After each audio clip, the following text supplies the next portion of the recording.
2022 সালের মাধ্যমিক পরীক্ষার্থীদের জন্য আমার এই ভিডিও। মাধ্যমিক পরীক্ষায় ব্যাকরণ থেকে 1 নম্বরের প্রশ্ন উত্তর 8টা থাকে। এই 8টা প্রশ্ন উত্তরের জন্য আমি আজকে 15টা প্রশ্ন এবং তার উত্তর আলোচনা করব। এই প্রশ্ন উত্তরগুলো তোমরা একটু প্র্যাকটিস করো, আশা করি তোমাদের পরীক্ষায় অনেকটা কাজে লাগবে।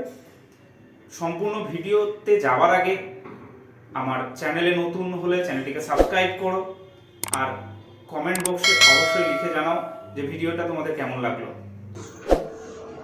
প্রথম প্রশ্ন, বিভক্তি অনুসর্গের মধ্যে একটি পার্থক্য লেখো। বিভক্তির স্বতন্ত্র অর্থ বা ব্যবহার কোনোটাই নেই। অনুসর্গ অর্থযুক্ত পদ, এদের স্বতন্ত্র ব্যবহার আছে। দ্বিতীয় প্রশ্ন, সন্ধি ও সমাসের একটি পার্থক্য লেখো। সন্ধিতে বর্ণের সঙ্গে বর্ণের মিলন হয়, যেমন বিদ্যাযুক্ত আলয় বিদ্যালয়। সমাসে পদের সঙ্গে পদের মিলন হয়, যেমন 10 আনন যার দশানন। 3 নম্বর প্রশ্ন, উপমান ও উপমিত কর্মধারায় সমাসের একটি পার্থক্য লেখো।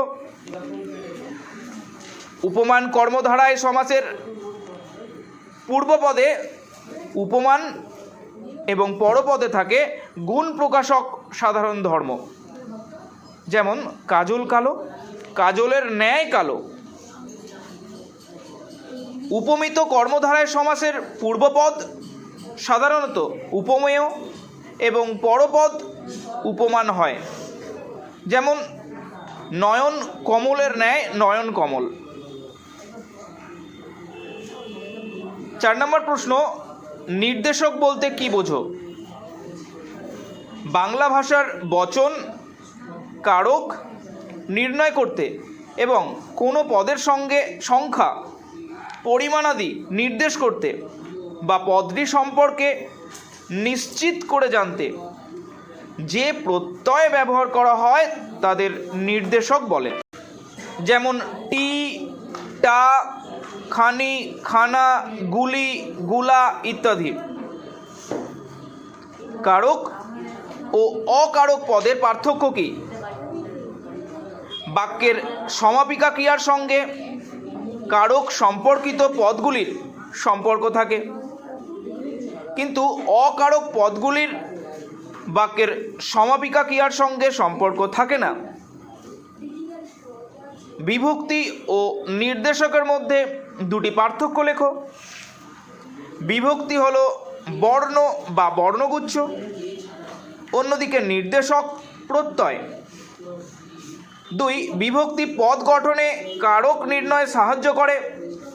নির্দেশক ব্যক্তি বা বস্তুর সংখ্যা, পরিমাণ ইত্যাদি নির্দেশ করে। 7 নম্বর প্রশ্ন, জন্মান্তর পদটি কোন সমাসের উদাহরণ? জন্মান্তর পদটি নিত্য সমাসের উদাহরণ। 8 নম্বর প্রশ্ন, গৌড় অঙ্গ যাহার। ব্যাস বাক্যটি সমাসবদ্ধ করে সমাসের নাম লেখো। গৌড়াঙ্গ সাধারণ বহুব্রীহি সমাস। 9 প্রশ্ন, মেঘে ঢাকা শব্দটির ব্যাস বাক্য সহ সমাসের নাম লেখো, নাম উল্লেখ করো। মেঘে ঢাকা মেঘের দ্বারা ঢাকা অলুক তৎপুরুষ সমাস। 10 নম্বর প্রশ্ন, ব্যাস বাক্য সহ সমাসের নাম লেখো।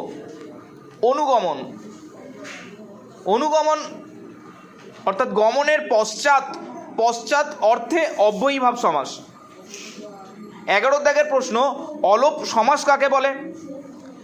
যে সমাসে সমস্যমান পদের বিভক্তি সমস্ত